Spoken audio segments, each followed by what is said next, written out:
പിതാവിൻ്റെയും പുത്രൻ്റെയും പരിശുദ്ധാത്മാവിൻ്റെയും നാമത്തിൽ ആമേൻ. എൻ്റെ പ്രിയപ്പെട്ടവർ, ഇന്ന് ഓഗസ്റ്റ് 12 ചൊവ്വാഴ്ച.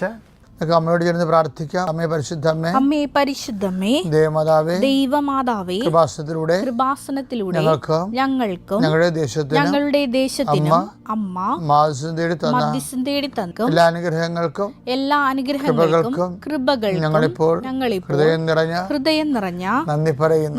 അമ്മേ പരിശുദ്ധമ്മേ, അമ്മേ പരിശുദ്ധമേ, ദൈവമാതാവേ, 2004 ഡിസംബർ 7 ഉച്ചകഴിഞ്ഞ് 2:30 കൃപാസനത്തിൽ സംഭവിച്ച അമ്മയുടെ പ്രത്യക്ഷപ്പെടലിനെ കുറിച്ച് തിരുസഭയ്ക്ക് സമർപ്പിച്ചിരിക്കുന്ന പഠനരേഖകളുടെ മേൽ സഭാത്മകമായ പഠനം ആരംഭിക്കുവാൻ ഞങ്ങൾ പ്രാർത്ഥിക്കുന്നു.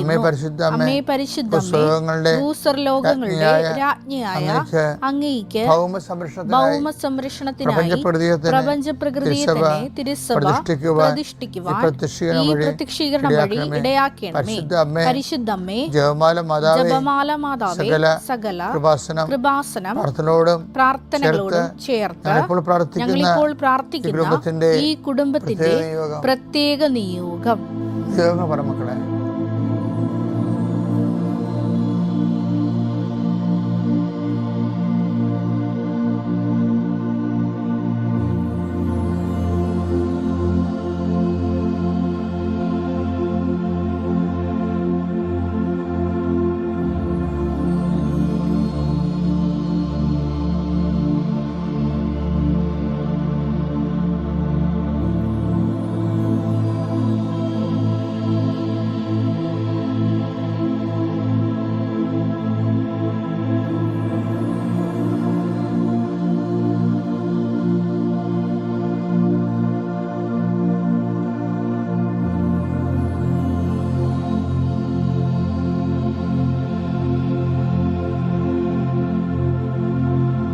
അമ്മയുടെ പ്രത്യക്ഷീകരണത്തിന്റെ ഈ അനുഗ്രഹവേളയിൽ ഞങ്ങൾക്ക് സാധിച്ചു തരുവാൻ കനിയണമേ.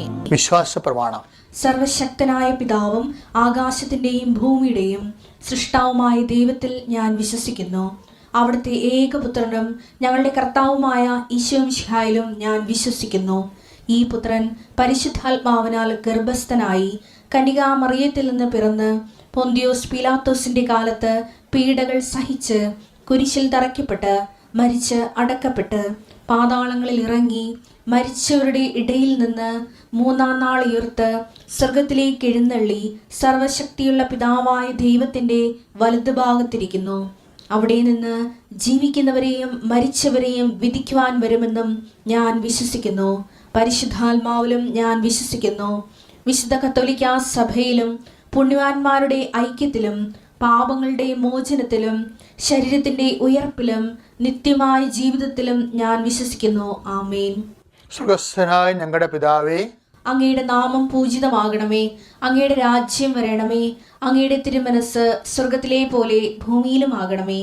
അന്നു വേണ്ടുന്ന ആഹാരം ഇന്ന് ഞങ്ങൾക്ക് തരണമേ. ഞങ്ങളോട് തെറ്റ് ചെയ്യുന്നവരോട് ഞങ്ങൾ ക്ഷമിക്കുന്നത് പോലെ ഞങ്ങളുടെ തെറ്റുകൾ ഞങ്ങളോടും ക്ഷമിക്കണമേ.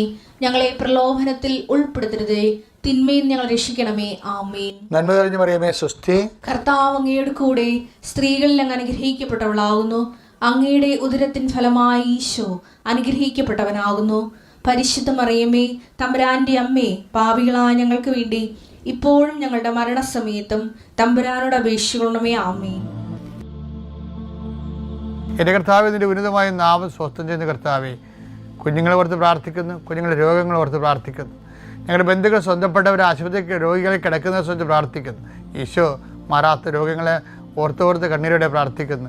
എത്ര മരുന്ന് കഴിച്ചിട്ടും പിന്നെയും മാറി കർത്താവ് പിന്നെയും രോഗങ്ങൾ, അതേ രോഗങ്ങൾ തന്നെ കർത്താവ് കുറച്ചു നേരം ശമിക്കും, പിന്നെ കുറച്ച് കഴിഞ്ഞാൽ പിന്നെയും തിരിച്ചു വരും. എന്തിനാണെന്ന് അറിയാൻ പോലെ അത് മനസ്സ് കലങ്ങി ഇടിഞ്ഞു പോയവർ കർത്താവിൻ്റെ രക്തത്താൽ യേശുക്രിസ്തു നാമത്തിൽ ഈ നിമിഷം സൗഖ്യം പ്രാപിക്കട്ടെ എന്ന് പ്രാർത്ഥിക്കുന്നു. ഈശോ കടകമ്പോളങ്ങൾ നടത്തുന്നവർ, ചെറിയ വ്യാപാര വ്യവസായങ്ങൾ നടത്തുന്നവർ, അതുകൊണ്ട് കുഞ്ഞുങ്ങളെ പഠിപ്പിക്കുന്നവരും കുടുംബം പോറ്റുന്നവരും അവർക്കുണ്ടാകുന്ന തടസ്സങ്ങൾ യേശുവിൻ്റെ നാമത്തിൽ ഞാൻ ബന്ധിക്കുന്നു. വിൽക്കാനുള്ള വസ്തുക്കൾ, വാങ്ങാനുള്ള വസ്തുക്കൾ, അതുപോലെ തന്നെ വെക്കാനുള്ള പുരകൾ, പുരയുടെ പുരവെക്കാനുള്ള സ്ഥലങ്ങൾ എല്ലാം കർത്താവിൻ്റെ പരിശുദ്ധമായ രക്തം തളിച്ചുകൊണ്ട് അത് നാളുകളായി നിലനിൽക്കുന്ന ദോഷങ്ങളെ യേശുവിൻ്റെ നാമത്തിൽ ബന്ധിക്കുന്നു. നിൻ്റെ യാത്രകളെല്ലാം ലക്ഷ്യങ്ങളെല്ലാം കർത്താവ് അനുഗ്രഹിക്കട്ടെ. നിത്യം പിതാവ് പുത്രനും പരിശുദ്ധാത്മാവിനെ നയിക്കുക. ആമേൻ. നിങ്ങൾ അറിയാത്തതിനെ ആരാധിക്കുന്നു, ഞങ്ങൾ അറിയുന്നതിനെ ആരാധിക്കുന്നു. ആരാധനയുടെ പ്രധാനപ്പെട്ട ഒരു കണ്ടൻ്റാണ് അറിവ്. യോഹന്നാൻ 4:22.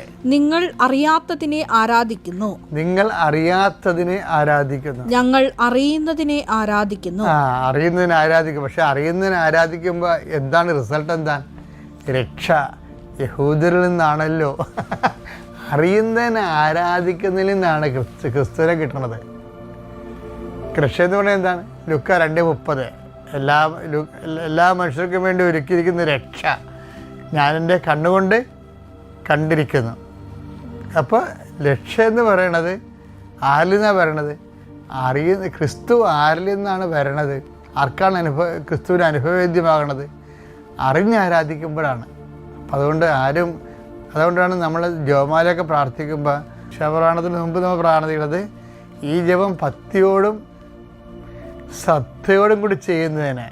അപ്പോൾ നിങ്ങൾ അധികം വാരിക്കെട്ടി പ്രാർത്ഥിച്ചില്ലാലും ചെയ്യണ കാര്യങ്ങൾ ഭക്തിയോടും ശ്രദ്ധയോടും കൂടിയാണ് ചെയ്യേണ്ടത്.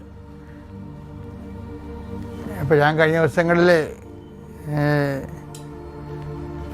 വളരെ ശ്രദ്ധയോട് ചെയ്ത കാര്യം, വിമാനത്തിൽ ലൈറ്റില്ലായിരുന്നു.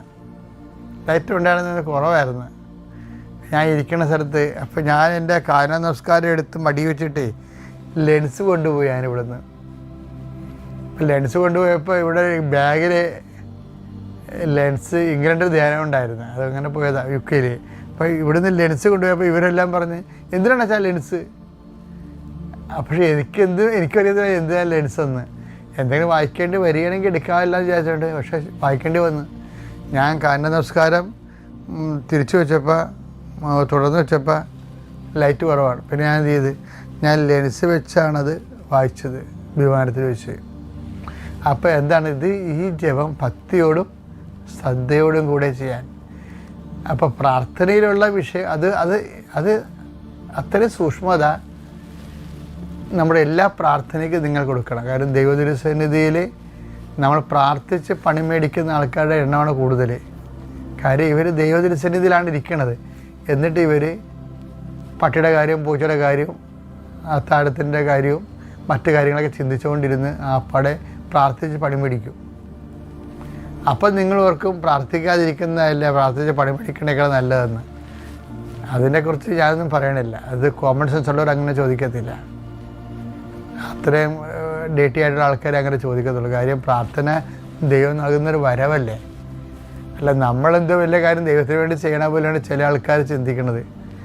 നിങ്ങൾ ഗുണം പിടിക്കാത്തതിൻ്റെ പല കാര്യങ്ങളും പ്രാർത്ഥന എന്തോ ദൈവത്തിന് വേണ്ടി നമ്മളെന്തോ ഔദാര്യം ചെയ്യണ പോലെ. അങ്ങനെയല്ല. എൻ്റെ കർത്താവിൻ്റെ ആത്മാവില്ലാതെ ആബാ പിതാവേ എന്ന് വിളിക്കാൻ പറ്റത്തില്ല. ആത്മാവ് മൂലമാണ് നമ്മളത് വിളിക്കണത്. റോമ 8:15. നിങ്ങളെ വീണ്ടും ഭയത്തിലേക്ക് നയിക്കുന്ന അടിമത്തത്തിന്റെ ആത്മാവിനെയല്ല മറിച്ച് പുത്രസ്വീകാരത്തിന്റെ ആത്മാവിനെയാണ് നിങ്ങൾ കൈക്കൊണ്ടിരിക്കുന്നത്. ഈ ആത്മാവ് മൂലമാണ് നാം ആബാ പിതാവേ എന്ന് വിളിക്കുന്നത്. അപ്പോൾ ദൈവത്തെ പിതാവെന്ന് വിളിക്കുന്നതിനെ അത് ഒരു ദൈവസ്നേഹമുണ്ട്. വിളിക്കുന്നതിന് ആവശ്യമായൊരു ദൈവസ്നേഹമുണ്ട്, ഒരു പ്രത്യാശയുണ്ട്, ഒരു സമർപ്പണമുണ്ട്, ഒരു വിശ്വാസമുണ്ട്. ഇതെല്ലാം കൂടി കൂടുമ്പോൾ ദൈവത്തെ വിളിക്കാൻ പറ്റിയ പേരാണ് പിതാവ്. മനസ്സിലായ?